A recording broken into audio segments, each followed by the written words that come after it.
Hola, hoy en la Saudela hablamos de un tema muy importante y al que a veces no se presta tanta atención y es el cuidado de la voz siendo docentes.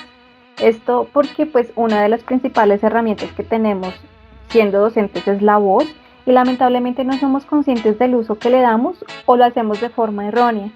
Igual hay cosas que podemos hacer dentro y fuera del aula de clase para cuidar la voz y pues de eso estaremos hablando el día de hoy.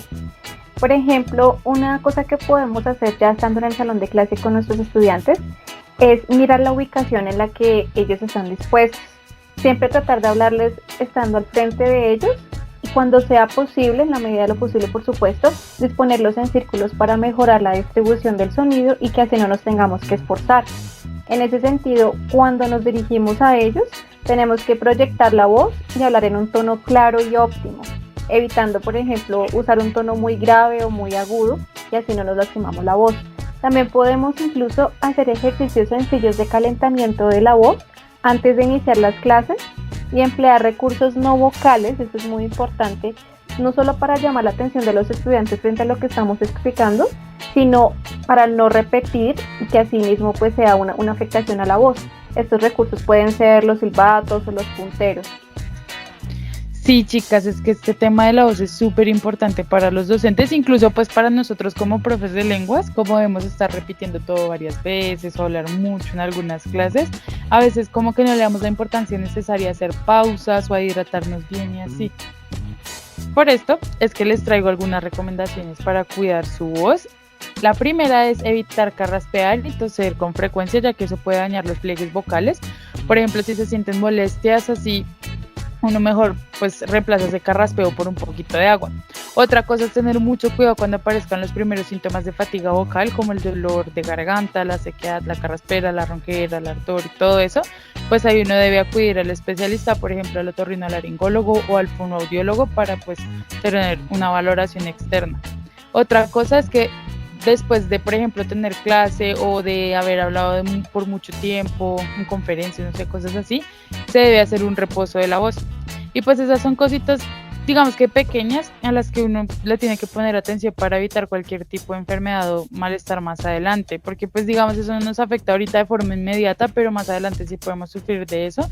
Entonces es mejor empezar pues haciendo esos pequeños cuidados. Sí, chicas, qué buenos consejos.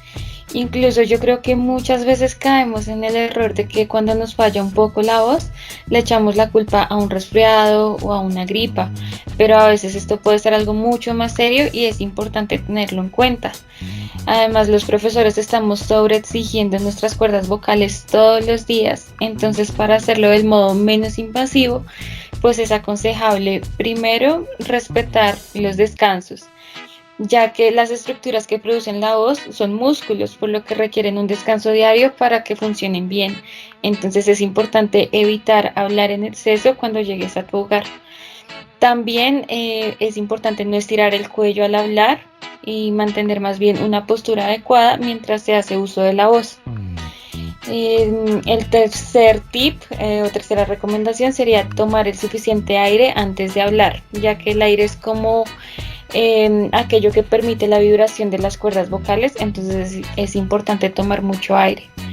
Y la última sería evitar el alcohol, el café y los cigarrillos, y pues también tener cuidado con los cambios bruscos de temperatura. Claro, Aleja, lo que tú mencionas es muy importante y también cabe recalcar algo que me parece muy obvio, pero también pues resulta fundamental, y eso es hidratarse correctamente.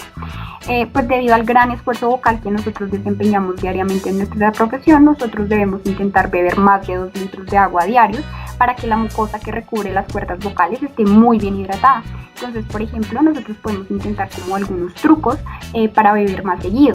Entonces, por ejemplo, muchas veces resulta que nosotros creemos erróneamente que debemos comer o refrescarnos con algunos dulces, pero esta creencia es totalmente incorrecta porque por el contrario podemos resecar mucho más nuestra garganta. Entonces siempre debemos como que evitar seguir esto, ya que este efecto es totalmente contraproducente para nosotros. Más bien es como que debemos intentar tener un botilito de agua al lado para estarnos refrescando constantemente. Entonces, así como ya lo hemos mencionado, son muchas las formas que nosotros tenemos para cuidar esta herramienta que es tan importante para nuestra profesión. Así que recuerden seguirnos en nuestras redes sociales de Facebook, Twitter, Instagram, YouTube, Spotify y ahora en TikTok como @laptopdelupn para conocer más recomendaciones. Nos vemos.